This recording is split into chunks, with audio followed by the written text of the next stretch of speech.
En el marco de la primera jornada sobre la modificación del Código Civil de la Nación, tenemos el agrado de recibir al excelentísimo ministro de la Corte Suprema de Justicia de la Nación, doctor Ricardo Lorenzetti.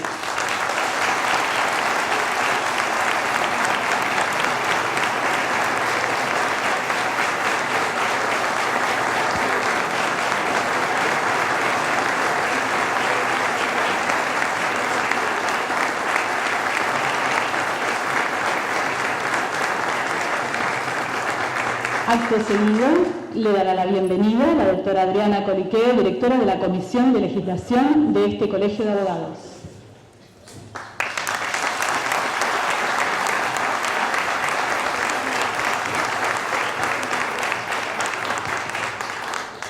Bienvenido, doctor Ricardo Lorenzetti. Es un honor para nosotros tenerlos en nuestro colegio. El doctor Diego Moleda va a proceder a entregarle una plaqueta como agradecimiento por su visita. Le agradecemos enormemente, es una emoción para nosotros que usted esté aquí. Gracias.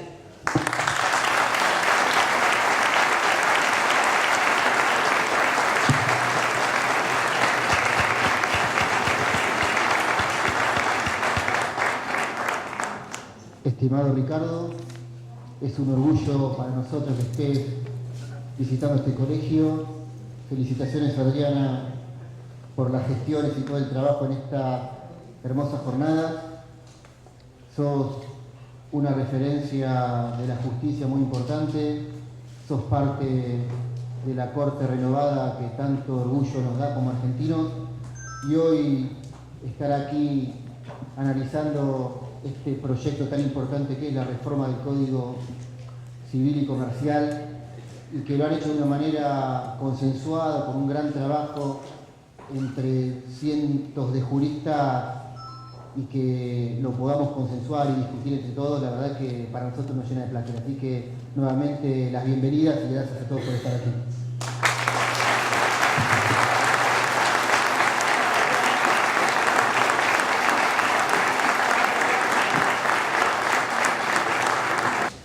Buenas tardes a todos. Poner el reloj para ajustarme el horario. Quiero agradecer muy especialmente al Colegio de Abogados y a sus autoridades por esta oportunidad que nos brindan de estar aquí junto a ustedes y contarles algo de lo que estamos haciendo en relación a la reforma del derecho privado en la Argentina. Para nosotros es un gran placer y además es una gran responsabilidad. Es un gran placer porque yo decía recién en una conversación previa que hace muchos años he venido en reiteradas oportunidades a Lomas, al Colegio de Abogados, mucho antes de entrar en la Corte, y veníamos por cuestiones académicas a visitarlos y a discutir temas de derecho. Es decir, que es una localidad que siempre ha sido de vanguardia. Hace muchos años que aquí en Lomas se está trabajando y bien, por lo menos en lo que yo conozco de esa época. Y creo que ahora es una gran oportunidad para renovar esos vínculos ya desde la Corte Suprema. Por eso quiero felicitar al colegio, pero también es una responsabilidad nuestra estar en contacto con la población, en particular con los abogados y abogadas, porque creo, y en esto estoy muy convencido, que nosotros debemos dar una amplia participación a todos y no solo enseñar, sino también escuchar. Quiero agradecer también la presencia del secretario de Justicia, que ha trabajado y está trabajando fuertemente junto a nosotros en este tema y en esta misión, que yo creo que tiene una dimensión histórica. Tal vez muchas de las cosas que hacemos todos los días no tienen la perspectiva que deben tener. Muchas veces estamos como inclinados a hacer cosas de manera rutinaria y no darles una perspectiva histórica. Y todo tiene una dimensión hacia el pasado, hacia el futuro y un contexto de actuación. Y creo que en particular esta reforma del derecho privado en la Argentina tiene una dimensión histórica fenomenal. En primer lugar, hacia el pasado, porque nosotros estamos transformando el derecho privado no solo desde el siglo XIX hasta ahora, adaptándolo a las nuevas modalidades, sino también es la primera transformación importante que se hace en el derecho privado en la democracia. Y esto no es menor. El derecho privado, que en el pasado fue transformado sustantivamente, pero en épocas que no fueron de la democracia, y con los procedimientos de la democracia, esto es muy importante. Es decir, que hacia el pasado es un ejemplo de transformación y de actualización. También lo es hacia el futuro, porque cuando nosotros pensamos lo que estamos haciendo es sentar las bases de un modelo de sociedad mucho más pluralista, mucho más igualitario y mucho más inclusivo y mucho más enfocado en los problemas que van a tener las generaciones que nos sucedan.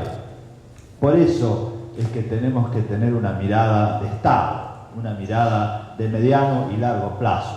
Tal vez solemos hacer esto con mucha frecuencia en la Argentina, nos podamos distraer en las discusiones de coyuntura, del momento, pero este es un proyecto en el cual nosotros no podemos cometer ese pecado. Tenemos que mirar al mediano y largo plazo, la mirada de Estado, la mirada de estadista. ¿Cómo vamos a hacer para que las generaciones futuras vivan en una sociedad mejor, más abierta, más libre, más inclusiva, igualitaria, con criterios de redistribución? ¿Qué es lo que pensamos? Porque creo que este es un proyecto que es generacional. Y también me parece importante la dimensión cultural, porque es la primera vez en toda la historia de la Argentina que vamos a tener un proyecto que va a aportar algo de identidad cultural al resto del derecho comparado. Si nosotros examinamos nuestro pasado en el derecho, vemos que siempre hemos importado acríticamente una cantidad de doctrinas y de instituciones del derecho comparado, principalmente europeo y del modelo anglosajón. Pero esta es la primera vez que nosotros tenemos un proyecto en el cual hay una enorme cantidad de instituciones y de disposiciones que no están en ningún modelo de derecho comparado. Y por eso creo que es una interesante oportunidad para que reflexionemos acerca de lo que nosotros denominamos la cultura latinoamericana de derecho privado. No es solo copiar acríticamente, es bueno muchas veces tomar instituciones del derecho comparado, pero también es importante mirar nuestra cultura, nuestra realidad y a partir de nuestra propia identidad construir. Y ustedes ven aquí en este proyecto una gran cantidad de instituciones que tienen estos lineamientos. De manera que si nosotros vemos el pasado, el futuro, el cambio cultural, estamos en un momento histórico. Y creo que hay otro elemento que es extraordinariamente positivo, que también le da un contexto a este proceso, que es la participación del pueblo. Porque yo que me he educado, como muchos de ustedes en la universidad, discutiendo estos temas, y hemos gozado hablando y discutiendo, siempre fue en medios académicos. Y cuando nosotros vemos las historias de las reformas en el derecho privado de la Argentina, siempre fueron reformas que fueron encorsetadas en el mundo académico. Pero cuando hoy uno ve que en las calles se discute, en las familias, en televisión, en todos los lugares se discute en las redes sociales sobre el derecho privado y estos cambios, es algo extraordinario para todos los que amamos el derecho y creemos en el derecho. Este es un momento de enorme felicidad y no nos debe asustar que la gente participe, discuta, diga qué es lo que piensa. Ahí tendremos que demostrar luego nuestra habilidad para conciliar intereses, pero es bueno este proceso que hoy se está llevando adelante y es histórico también porque es la primera vez en toda nuestra historia que el pueblo discute cómo debe hacerse un código. Esto es algo que tenemos que tomar conciencia. Es por eso un proceso en el cual a nosotros nos gusta mucho participar y queremos invitarlos a todos a participar, porque es histórico en todas las dimensiones que he mencionado. Es muy difícil contarles todo el proyecto, pero sí creo que hay algunas cuestiones en las cuales podemos insistir.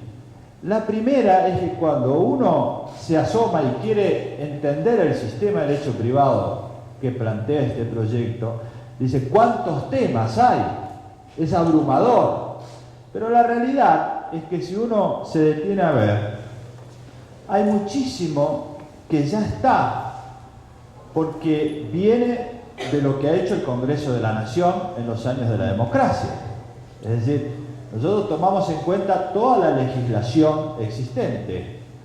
Hay mucho que ya está porque ha sido incorporado por la jurisprudencia y sobre todo hay mucho que está por los tratados de derechos humanos que desde los años 80 hasta ahora se han ido incorporando en la Argentina.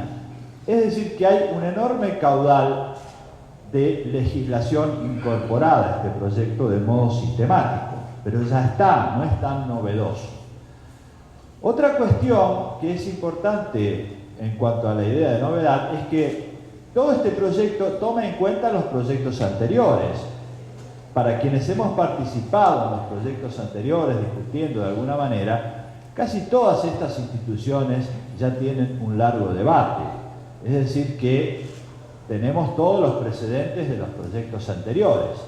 Entonces, cuando se dice esto es muy novedoso y vamos a tener que discutirlo muchos años, en realidad llevamos muchos años discutiéndolo, hace 30 años, y la mayoría, diríamos casi el 80% de las normas que se introducen en este proyecto tienen sus precedentes en la legislación, en los tratados de derechos humanos y también en lo que se refiere a los proyectos anteriores. De manera que yo voy a insistir en aquellos aspectos que son cambios de paradigmas o novedades respecto de los anteriores.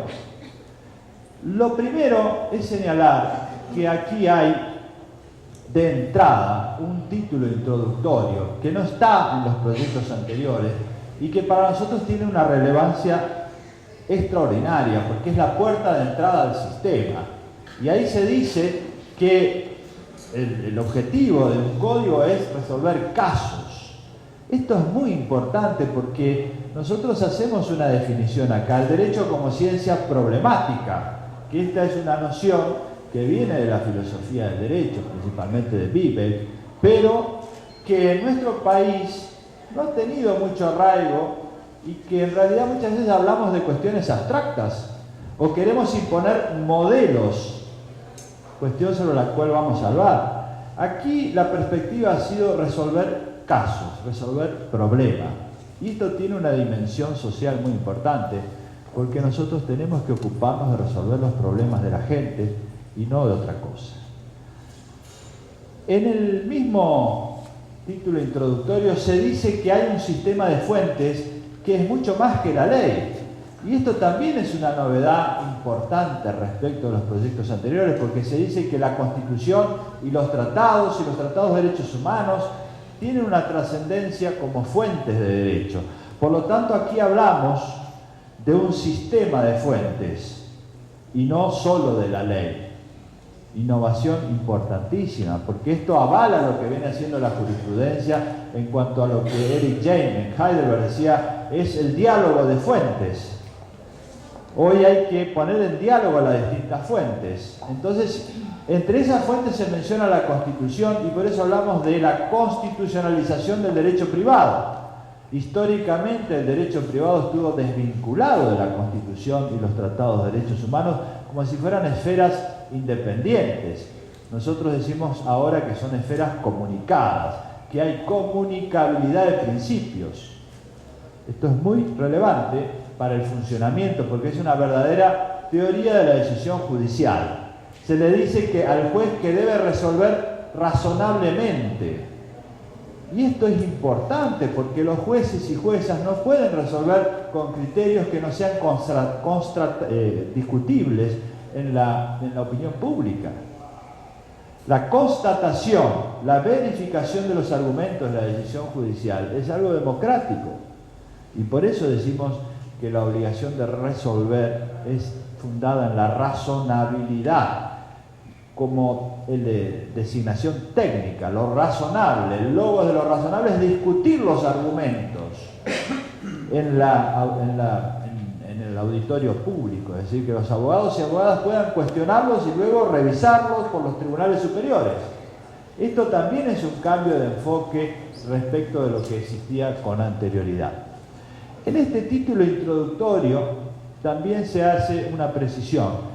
El proyecto no solo habla de los derechos individuales, sino también de los de incidencia colectiva, que es algo que está en la Constitución, en la legislación especial, pero no está en el Código.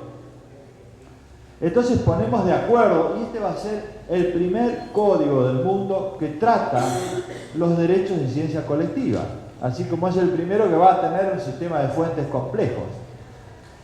Y esto no es menor, porque cuando ustedes ven, por ejemplo, el abuso del derecho, nosotros tenemos el abuso del derecho clásico, que es nacido en la Edad Media, muy trabajado por nuestra doctrina, que es la colisión externa de derechos individuales, entre dos derechos individuales, entre vecinos. Pero aquí tenemos también el abuso del derecho individual respecto del bien de incidencia colectiva, en el artículo 14 del proyecto. Es decir, es algo que va a tener mucha trascendencia, porque en el futuro, y sobre todo las generaciones que nos sucederán, van a tener este dilema, como ya existe en el mundo. Tenemos que pensar una sociedad en la cual los derechos individuales no estén divorciados, una especie de divorcio casi esquizofrénico, como alguna vez lo dijo Ronald Dworkin, sino que debemos buscar la articulación de lo individual con los bienes públicos y lo social. Esto es una parte importantísima del proyecto, que implica la articulación de lo público con lo privado, de lo individual con lo social. También en este título introductorio se dice otra cosa muy importante que no estaba en los proyectos anteriores, y es que no solo el código debe ocuparse de la regulación de los bienes que son derechos individuales sobre bienes de contenido patrimonial, es decir, la propiedad de una casa, de un auto, de un campo, de un libro, sino también que hay derechos individuales que no son individuales en su titularidad. Hay comunidades que tienen titularidad de derechos, por ejemplo, las comunidades de pueblos originarios. Entonces tenemos dos tipos de designación subjetiva en cuanto a la titularidad de los derechos. Pero también hay derechos sobre bienes individuales que no son de contenido patrimonial, sino extrapatrimonial. Y ahí tenemos los derechos sobre el cuerpo, que plantean un enorme desafío, que no son de contenido patrimonial, sino tienen otras finalidades. Y decimos, no se puede comercializar sobre esto. Sí puede haber disposición con finalidades terapéuticas, por ejemplo. Pero esta es un área que no está en los proyectos anteriores ni ninguno de los códigos conocidos de derecho comparado. Y también se dice que hay derechos sobre bienes de incidencia colectiva. Por lo tanto, es el primer proyecto en todo el derecho comparado que tiene una cantidad de regulaciones mucho más amplia en cuanto a los derechos individuales, colectivos, patrimoniales, extrapatrimoniales, de titularidad individual y de titularidad colectiva o comunitaria. Entonces tenemos algo que es novedoso para aportar al mundo. Esto no existe en el derecho comparado. Y también en este título introductorio se introduce algo que es muy antiguo, que es el ejercicio de los derechos. Nosotros en el derecho privado sabemos que desde hace muchos años, principalmente con la influencia de los posglosadores en la Edad Media, se empezó a hablar de la buena fe y del abuso del derecho, y esto se hacía en las obligaciones, en los contratos, en los derechos reales, luego en las sucesiones, pero eran aspectos muy específicos. Luego se fue generalizando en las partes generales de los distintos sectores del derecho privado, pero acá están en la más general de las partes, que es en el título introductorio. Esto significa elevar a la categoría de principios generales la buena fe, el abuso del derecho, el abuso de posición dominante, es decir, considerar algo que la doctrina viene reclamando hace muchos años, que es la sociabilidad de los derechos. o la moralización, por utilizar otro término. Es decir, esto va a permitir que todos los derechos estén sometidos a un estándar, que es la buena fe, el abuso y lo que hemos mencionado. Esta es otra innovación importantísima que no está en el derecho comparado ni tampoco en los proyectos anteriores. Elevar a la categoría de principios generales estos criterios o estándares o cláusulas generales. Fuera del título introductorio, que es, como digo, esta puerta de entrada al sistema y que es muy importante, comenzamos con la persona. Piensen ustedes que el derecho privado se ocupa de la persona en cuanto a los efectos de nacer vivo, es decir, si alguien nace, entonces hay consecuencias familiares, patrimoniales, sucesorias. Por eso es que se discutió mucho en el artículo 19 y se sigue discutiendo cómo definir la persona en el derecho privado. Pero acá hay que aclarar un poco algunos conceptos. Primero, esto no tiene relación con el aborto, porque el aborto es un tema de derecho penal.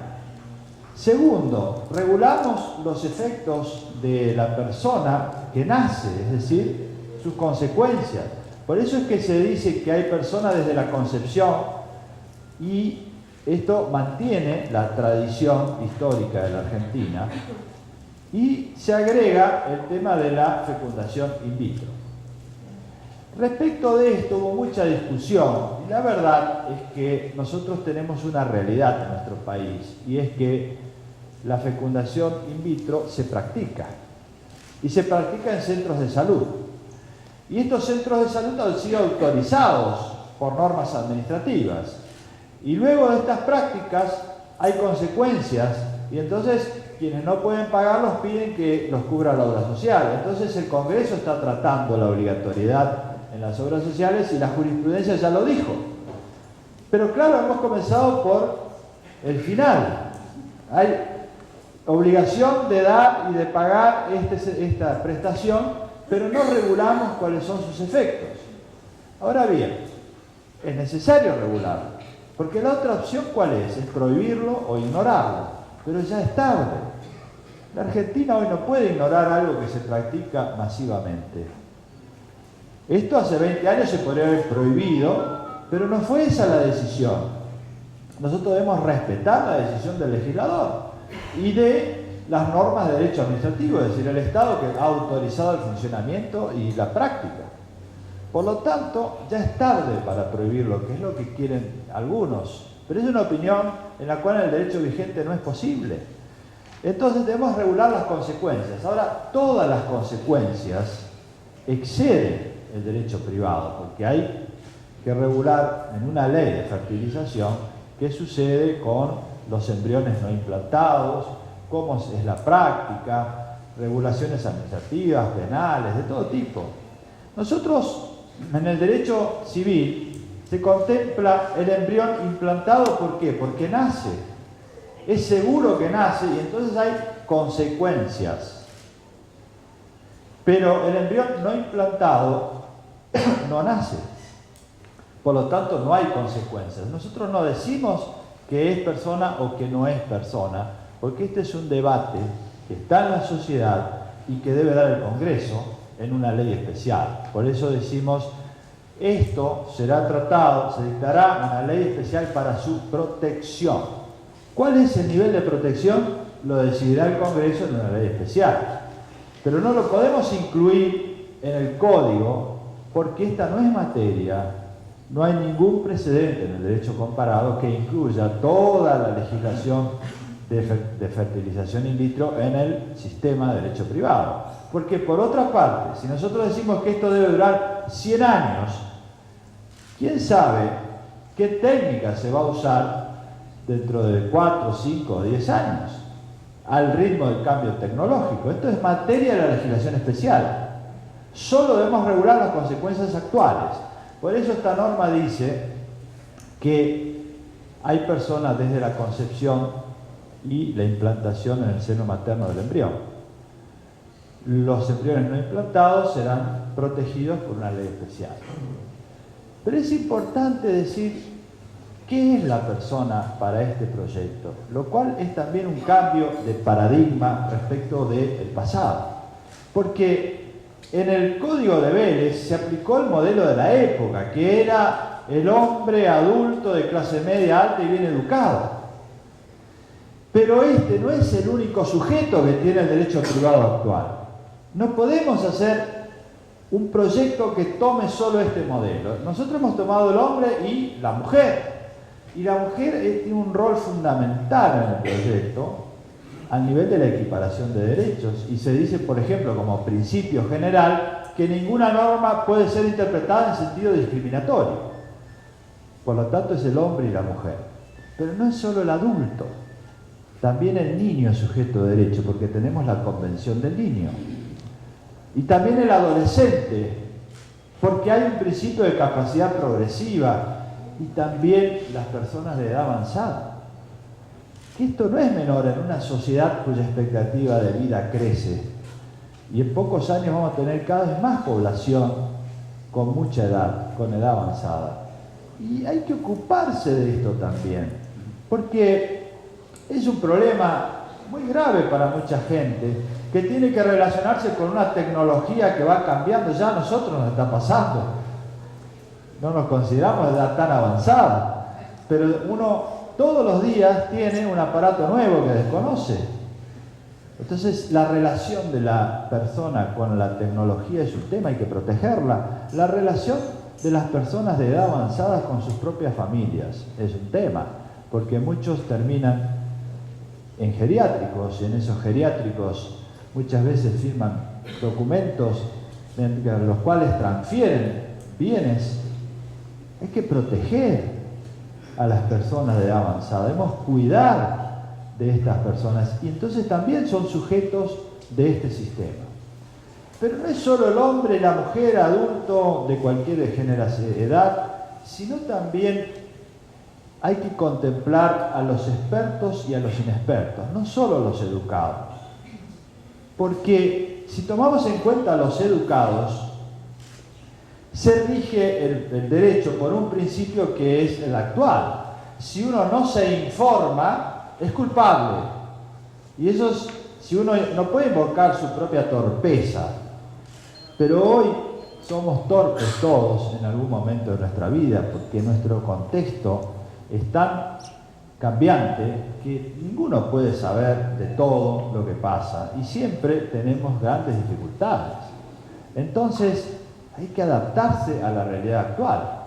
Pensemos nosotros que si uno tiene que informarse hoy, como dice el código actual, frente a cada vínculo, no solo que nosotros no podríamos hacerlo, sino que no funcionaría el sistema económico si esto se aplicara a rajatabla. Porque imagínense que uno vamos esta noche a cenar y decimos, bueno, vamos a un restaurante, y ahí nosotros empezamos a cumplir con nuestra carga de información, de autoinformación, y le preguntamos, bueno, a ver cómo está la comida, quién la preparó, tiene todos los estándares de calidad, hubo controles sanitarios. O si vamos a tomar un avión o un colectivo y empezamos a preguntarle cómo está el chofer, cuáles son los horarios, es la carga de información, cuál es el mantenimiento en el subte. No funciona la sociedad porque los costos de transacción son demasiado altos. Normalmente confiamos, nos dejamos llevar, confiamos en la apariencia jurídica creada y por lo tanto en la práctica nadie se informa, confía, y por eso la carga de información debe invertirse. Nosotros debemos proteger a todos nuestros ciudadanos que confían en las marcas, en que alguien se ha ocupado de la seguridad del sistema o de que todas las normas se hayan cumplido. Entonces, hoy tenemos que invertir esta idea de que todos somos educados y debemos autoinformarnos. Por eso hemos cambiado también y hay una tutela de la vulnerabilidad cognoscitiva. Y también es importante el aspecto económico, porque el modelo tradicional miraba al hombre de clase media alta, y entonces el derecho como yo lo escribí hace muchos años, hace más de 30 años ya, el derecho en esas condiciones es como un hotel 5 estrellas, que es muy delicado, muy lindo, con muy buenas prestaciones, pero muy pocos pueden entrar y pagar el derecho a usarlo. Por lo tanto, es un sistema que excluye. Y el gran tema es el acceso a justicia, a la propiedad, al consumo. ¿Por qué? Porque hay exclusión social. El propio sistema que está calcado sobre el mercado reproduce las fallas del mercado. Y al reproducirlas, si el mercado excluye también el derecho. Y entonces hace 20 años que en la Argentina o más se viene discutiendo el acceso a justicia, el acceso al consumo, todos estos temas. Y por eso nosotros hemos incluido al consumidor como sujeto de derecho en el proyecto. Porque esto es introducir una ética de los vulnerables económicos, es decir, proteger a todos aquellos que normalmente caen fuera del sistema si no los protegemos. Es decir, no hay un solo modelo, hay una pluralidad de modelos mucho más acordes con la realidad cotidiana y con lo que nosotros pensamos acerca de la igualdad, de la inclusión social y del acceso. Y además no es solo la lógica igualitaria, sino la libertaria del siglo XIX lo que hoy se empieza a repensar, porque también la libertad es un gran tema que hemos olvidado en muchas regulaciones. Pensemos lo que sucede con las personas que tienen algún sufrimiento mental. En nuestro país ha ocurrido con mucha ligereza que se ordena la internación cuando alguien tiene sufrimientos mentales o los locos, como los dementes, como se los llamaba antes. Inmediatamente se los declara incapaces, se les designa un curador y se los interna. Y pueden pasar muchos años y cualquiera de nosotros puede terminar internado de acuerdo a estos estándares. Por eso la Corte, en la causa Tufano, dijo que esto no es posible. Hace casi 20 años que una persona estaba internada en un establecimiento mental, abandonado. Está en juego la libertad. Entonces nosotros invertimos en este proyecto en el principio, es decir, primero se presume la capacidad y lo demás es restricciones a la capacidad. Y todo lo que hay alrededor de esto es una cantidad de instrumentos, como por ejemplo las redes de apoyo, para lograr que una persona desarrolle la capacidad, no de entrada sacársela y decir, como se decía en el derecho romano, la capitis diminutio, es otra clase de sujeto. Es una inversión copernicana en el modo de ver la capacidad. Es extraordinario esto y no es menor. Lo mismo sucede con la libertad en el sentido de la autodeterminación. Pensemos nosotros, que muchas veces creemos que somos muy libres, que cada vez más somos más parecidos. Los chicos de la Argentina juegan más o menos igual que los chinos. Esto era impensable. Y se visten igual los chinos que los nuestros. Las culturas se van pareciendo por la internacionalización de las pautas de consumo. Pero además el complejo tecnológico y una capacidad de penetración muy grande en la vida privada a través del dato personal, a través de internet, todo lo que hacemos hoy está en algún lado grabado. Y nosotros podemos llegar algún día a que vamos a pedir un trabajo y nos van a decir no, porque de acuerdo al registro médico que surge de la computadora y sus datos genéticos, dentro de 10 años va a tener depresión. Imaginen lo que es armar una base de datos así. Estamos a un pequeño paso de que esto suceda. Entonces, el dato personal, crear una esfera de la individualidad personal que proteja la libertad es muy importante. Y no solo la libertad en este sentido, piensen ustedes lo que es la relación con la publicidad. Nosotros hemos incluido normas referidas a la publicidad inductiva y engañosa. A muchos les parece un tema menor, así como las prácticas comerciales. no es un tema menor. Esto hace a facilitar la vida de cada uno de nosotros. La Constitución dice que el consumidor tiene que tener igualdad de trato, o trato equitativo, trato digno. Nosotros lo incluimos en el proyecto porque tenemos derecho a que nos traten dignamente. Es muy fácil, por ejemplo, contratar algo, es muy difícil desligarse de eso. Pasa con los celulares, por ejemplo. Pasa con todo lo que hacemos hoy. Uno queda como cautivo de una cantidad de sistemas. Y piensa en el fenómeno de la publicidad. Yo hace muchos años escribí un artículo que se llamaba Gordos, Flacos y Fumadores sobre la publicidad inductiva. Y hacíamos este análisis. La generación que hoy tiene 70 años o más se educó en su adolescencia con un modelo que era el de el hombre ganador, conquistador, seductor, que fumaba todo el tiempo. Humphrey Bogart tenía el cigarrillo en la boca todo el tiempo, y eso era la publicidad del momento y el modelo. El que siguió ese modelo en su adolescencia, en su vejez es un paria social que no puede ni siquiera ir a un restaurante y lo echan del hotel. Pensemos en los chicos de hace 50 años atrás. Mi abuela decía, es sano porque es gordito. Hoy el que es gordito le dicen es un enfermo y prácticamente lo excluyen de la sociedad. La publicidad inductiva es fenomenal. Hay una cantidad de publicidad hoy vinculada al alimento conectado al medicamento. Es decir, la frontera entre alimentación y medicación se borra en muchos casos. Hoy todos nosotros consumimos alimentos sanos, porque baja el colesterol, el otro porque no tiene grasas, el otro porque es decir, hay una publicidad muy fuerte en este sentido.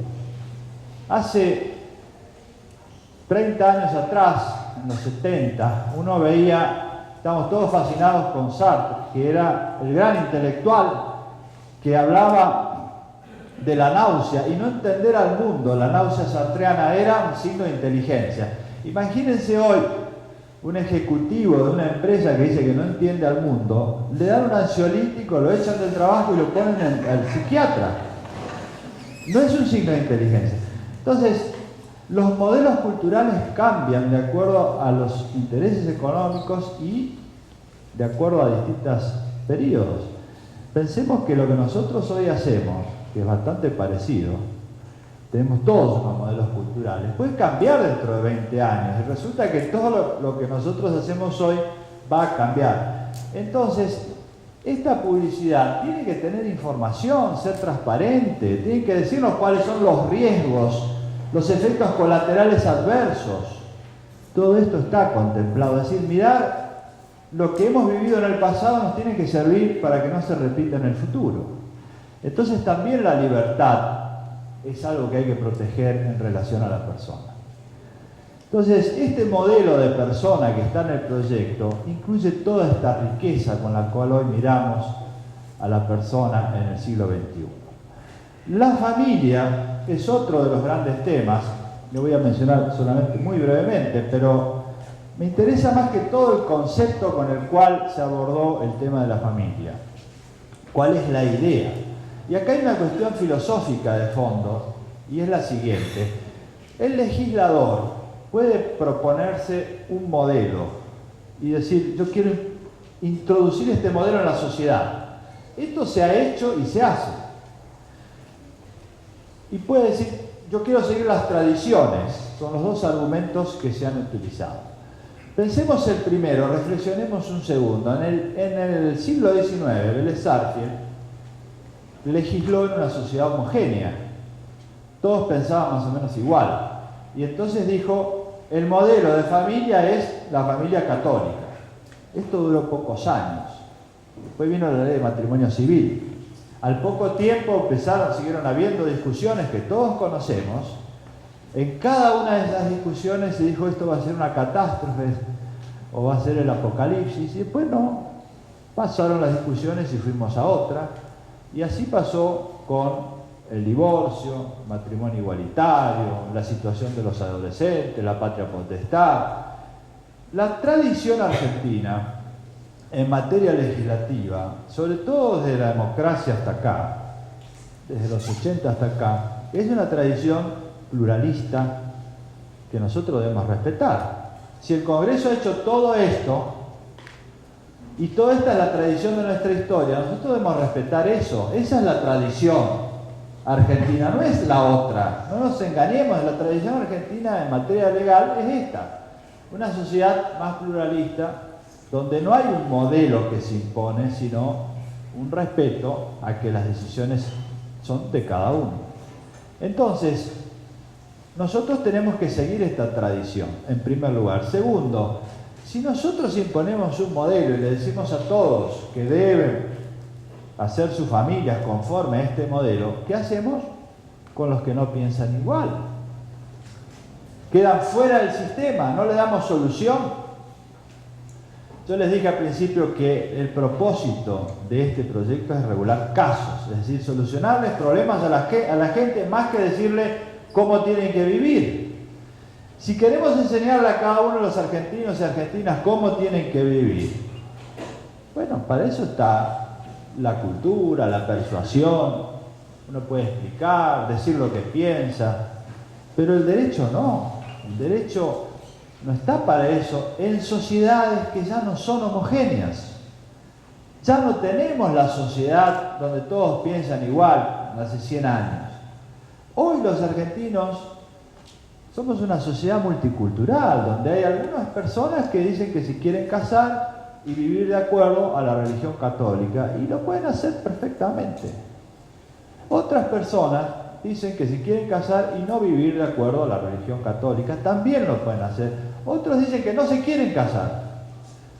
Se juntan. Esto que antes era visto despectivamente y lo llamábamos el concubinato de los pobres, hoy es algo tan generalizado que no, en todas las clases sociales, en todo el país y en todas las edades, pues ya no son los jóvenes. Los jóvenes no se casan, se juntan, prueban a ver cómo les va, se casan, después se separan y luego se juntan de nuevo. ¿Qué hacemos con todo esto? Es decir, lo ignoramos, lo excluimos. Nosotros tenemos la obligación de resolver los problemas, de ayudar a que la vida sea más simple. Cada uno decide cómo vive y luego tenemos que resolver los casos, porque ¿qué pasa cuando una pareja conviviente se separa? Bueno, vienen las discusiones, los alimentos, los bienes, y si nadie dice nada, el derecho lo ignora, hay injusticia. Y el deber del legislador es solucionar los problemas de injusticia. Lo mismo pasa con la filiación. Está bien la filiación natural, pero hoy tenemos que hay filiación que no es natural, está la fertilización in vitro. ¿Y qué pasa con la adopción? Hay una fuerte regulación para hacerla mucho más ágil, mucho más amplia y mucho más segura. Esta es una realidad que nosotros tenemos que contemplar. Por lo tanto, en materia familiar, lo que hemos hecho es adoptar una postura más que de regulación sustantiva, es decir, de imponer modelos, valores a los demás, una regulación que llamamos procedimental, es decir, darle los procedimientos a la gente para que cada uno viva como quiera y no imponerle los valores. Esta es una discusión de fondo que yo creo que está hoy en la sociedad y es bueno que lo discutamos. Nuestra tradición en los últimos años en materia legal ha sido inclinarnos por la idea plural, una sociedad donde cada uno pueda vivir de acuerdo a lo que piensa. Este es el modelo en materia de relaciones de familia, que, hay que decirlo, es difícil. Regular hoy las relaciones de familia es muy difícil, porque todos somos difíciles. No somos tan sencillos como 30 o 40 años atrás. Han cambiado tanto las relaciones de familia que es muy difícil regularlas y es muy difícil encontrarle soluciones a problemas que son complejísimos. Pero aquí se ha consultado y todo el mundo opinó y hemos tratado de regular sin sugerir. Nosotros no estamos promocionando una idea de familia especial, sino regulando para solucionar problemas respecto de decisiones que ya se tomaron y que ya se toman ahora en la sociedad argentina. Es decir, que esta regulación no promueve una conducta, esas conductas ya están. Esta es un poco la idea. El proyecto en derecho privado tiene muchos otros temas. Pensemos los temas patrimoniales, porque esto es civil y comercial. En materia patrimonial, creo que hay mucho que decir. Tal vez en materia de contratos hay un gran cambio porque se regula la noción clásica del contrato. Esto que es lo que se enseña hoy en las facultades, es el modelo internacional de la contratación, de los principios UNIDROIT, pero también se regula con el mismo nivel los contratos de consumo. Esta es una innovación en todo el derecho comparado, que va a ser muy comentada en todo el mundo. La fractura del tipo general de contratos. Esto es muy importante porque para nosotros tiene tanta entidad el contrato de consumo como en la teoría general. Entonces hay dos teorías generales en pie de igualdad. Esto va a favorecer mucho la regulación de las partes, porque hoy se confunden y hay fronteras cruzadas entre uno y otro.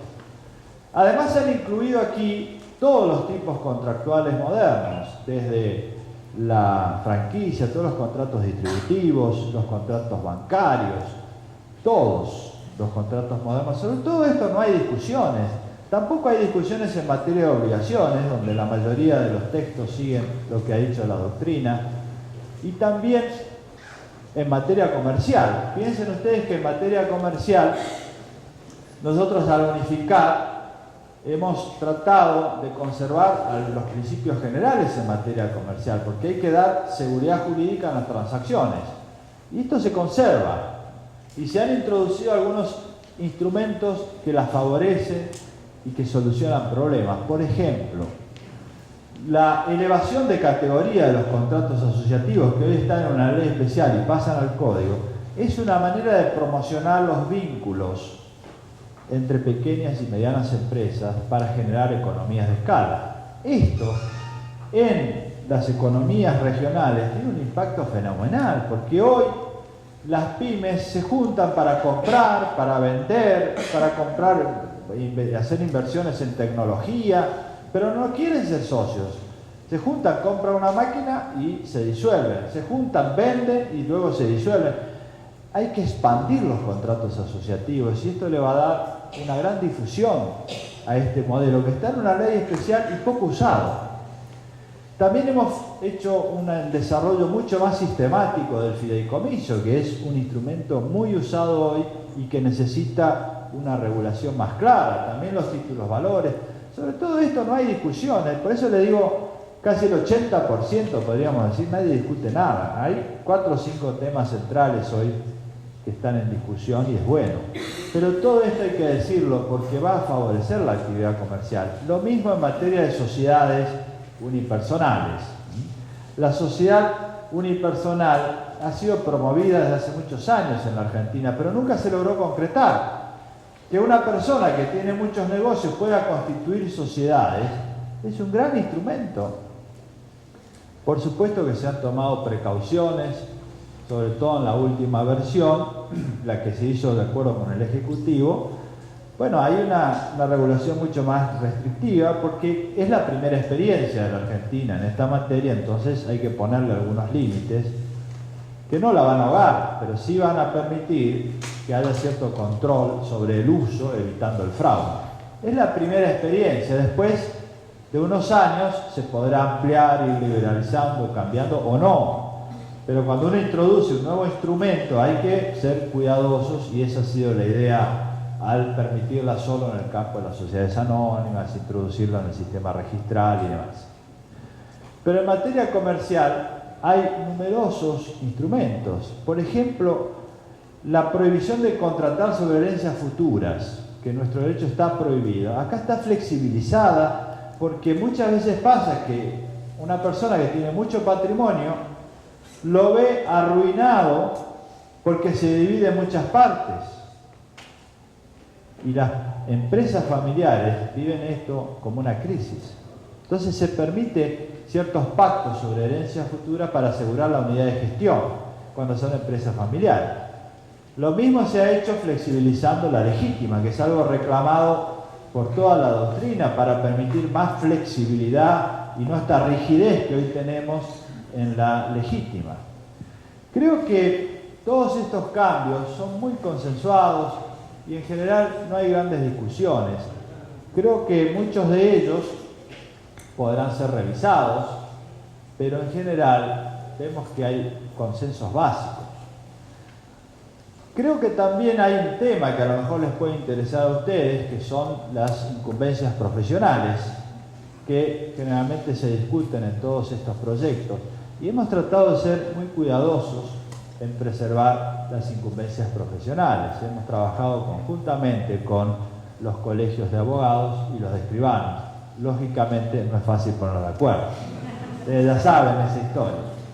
Pero obviamente que cada uno sigue sosteniendo que en todas las escrituras donde dice acto público debería haber un abogado y los escribanos en todos los actos deben ser por escritura pública. Bueno, esto es tradicional, pero más o menos hemos acordado ciertas bases razonables.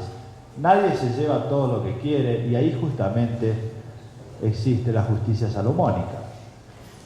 John Elster, la justicia salomónica es un poquito a cada uno. Porque si no, no logramos un código equilibrado. Entonces, hay muchas cuestiones que a lo mejor siguen discutiéndose. Por ejemplo, nosotros hemos incluido el tema del arbitraje como contrato. Está como contrato, es decir, no es la regulación del procedimiento arbitral, porque el procedimiento arbitral es una regulación propia de las leyes procesales. Pero incluir el arbitraje como contrato es muy bueno para que principalmente las empresas puedan someter sus cuestiones al arbitraje. Esto no se aplica a las cuestiones de derecho público, porque el Estado normalmente no hace contratos donde se someta al arbitraje. Realmente son tratados internacionales. Tampoco se aplica a las relaciones de consumo, de familia, laborales. Pero lo importante es entender que el arbitraje es un modo alternativo de solución de conflictos que es necesario promover. Y esto va a significar un importante desarrollo en la Argentina. Piensen ustedes que los países de la región tienen más arbitraje que la Argentina. Todos. Y no es posible porque nosotros tenemos que lograr que estas prácticas se desarrollen. Y esto es una oportunidad para la abogacía, no es algo que va a restringir el trabajo profesional. Es una oportunidad, lo va a ampliar, porque pueden pactar cláusulas arbitrales perfectamente en todos los contratos que se hagan. Y ahí hay ahora alguna idea de hacer algunos ajustes, pero la noción central es buena. Es decir, hay que promover los modos alternativos, hay que disminuir la litigiosidad. Creo que esto es importante para todos. Creo que es imposible seguir hablando porque si no se van a cansar, son muchos temas, pero creo sí que uno puede cerrar con algunas reflexiones que son importantes en esta hora de discusión del proyecto. Porque este proyecto comenzó trabajando con la comisión designada por el Poder Ejecutivo, que somos 3. Soy el presidente y 2 más, Aida Tonemacher y Elena Jaime. Nosotros, que hemos vivido los proyectos anteriores, desde los 80 en adelante, tuvimos la amarga experiencia y triste de ver colegas de todo el país peleándose por un artículo del Código Civil. A mí me pareció algo realmente triste. Yo dije, jamás me voy a pelear con alguien por un artículo del Código Civil. Hay otras cosas mejores, causas más trascendentes por las cuales uno puede pelearse. Entonces lo que hicimos fue decir, bueno, convoquemos a todos a que cada uno diga lo que quiere decir. Entonces hubo 100 hombres y mujeres, profesores de todas las universidades, que dieron sus opiniones. Obviamente, y esto por respeto a ellos hay que decirlos, cada uno opinó en su área. El que opinó de franquicia no necesariamente comparte lo que se hizo en materia de matrimonio porque no lo conocía. Nosotros hemos recibido todo, lo redactamos todo, luego se lo volvimos a mandar. Hubo un intercambio muy intenso con toda la comunidad académica y lo sigue habiendo. En todo este proceso también trabajó la Secretaría de Justicia en toda la técnica legislativa y después que se presentó hemos trabajado con el Ministerio de Justicia y muchos otros sectores que trajeron muchísimas sugerencias.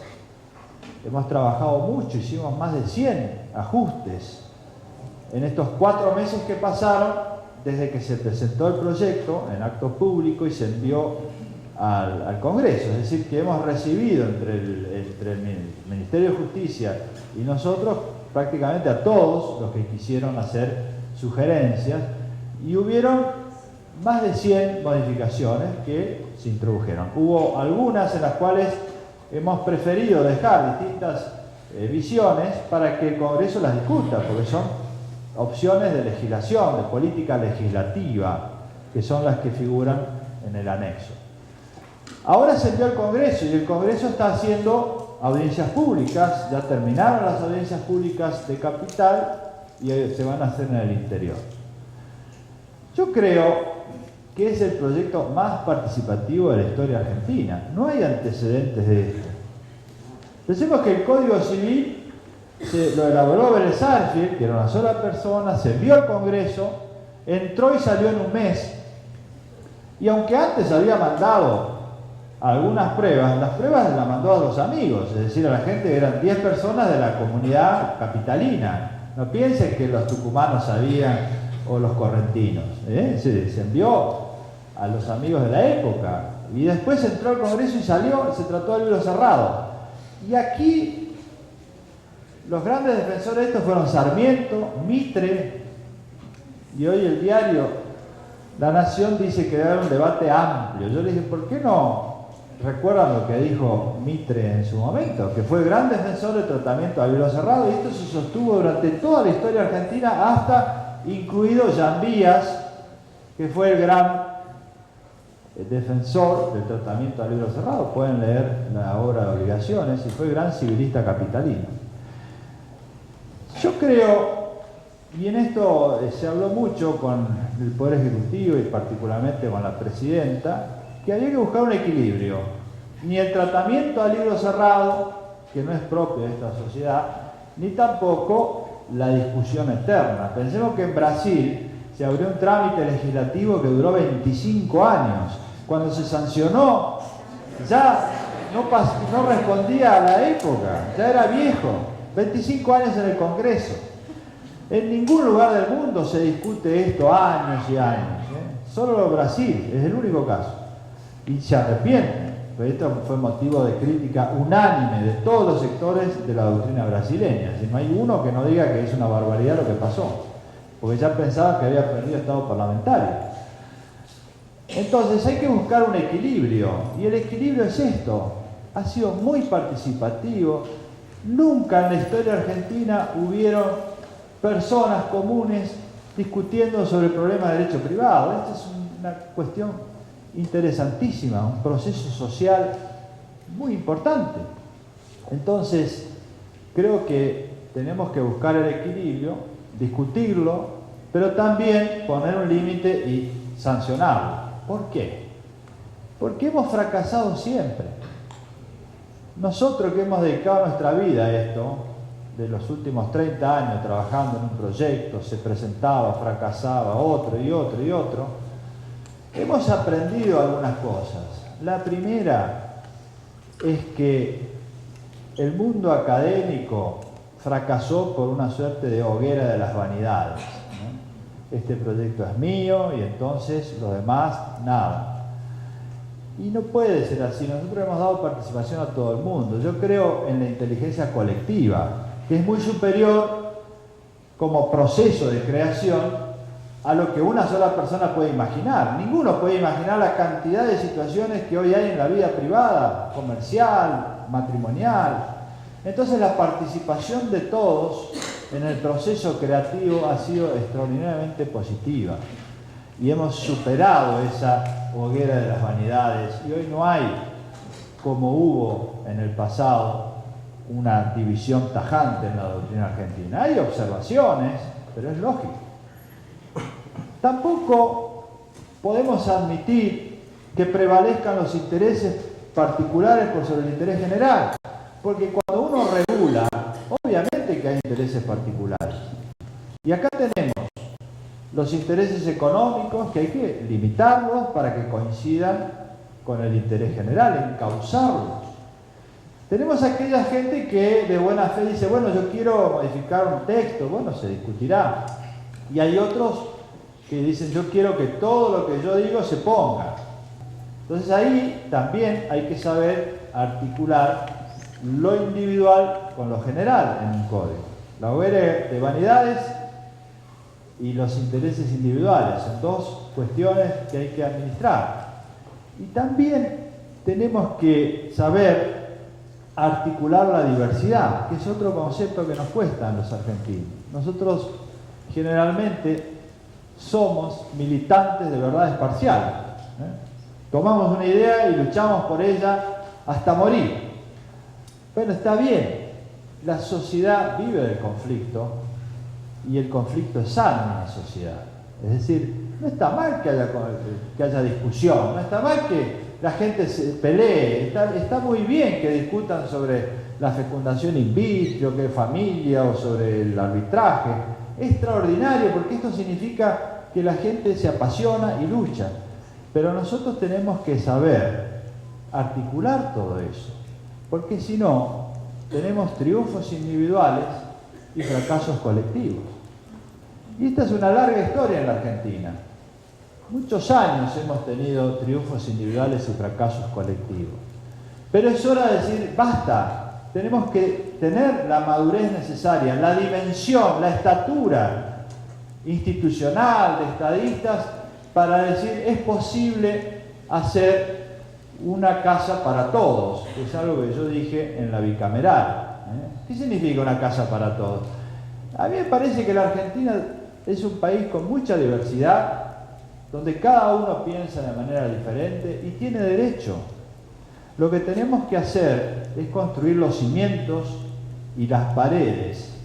Esto significa algunos consensos básicos, dentro de los cuales la diversidad, el conflicto sean razonablemente administrados. Porque si no, los conflictos se llevan a la casa. Nos peleamos tanto que destruimos todo, hasta los cimientos. Este modelo, en el derecho privado y sobre todo en un código, es lo que tenemos que tener siempre en mente. Pensemos en las generaciones futuras. Pensemos en una casa donde tengamos los cimientos comunes, las paredes comunes y luego dentro de cada habitación cada uno vive como quiere y se pelea como quiere. Pero dentro de ciertos consensos básicos que son estos principios sobre los cuales verdaderamente no vemos grandes discusiones. Hoy las discusiones que se ven en el Congreso son similares a las que nosotros hemos escuchado hace unos meses atrás, que son perfectamente solucionables. Lo que importa es que nosotros tengamos la estatura moral, la estatura ideológica, la estatura como dirigentes para poner lo general por encima de lo particular. Es hora que nuestra generación muestre madurez en las obras colectivas. No podemos poner la coyuntura por sobre la historia. La pequeña crónica de cada día, hacerla prevalecer sobre la gran historia que tenemos que construir en un código, que va a regir, como dijimos antes, para 100 años. Y dentro de 50 años nadie se va a acordar de las cosas que nos hacían pelear hoy, como es un artículo de la institución tal. Se van a acordar de si nosotros hemos sido lo suficientemente maduros como generación para dejarle a nuestros hijos y nuestros nietos un código actualizado, moderno, con pluralidad, con libertad, con igualdad, con inclusión social, con protección del ambiente, protección de la seguridad jurídica, o por lo contrario, nos peleamos y fracasamos y no dejamos nada. solo el desierto del fracaso. Esto es lo que no queremos. Nosotros estamos aquí recorriendo estos lugares y todo el país porque queremos que esto sea una obra de todos los argentinos y triunfemos como generación. Nada más y muchas gracias.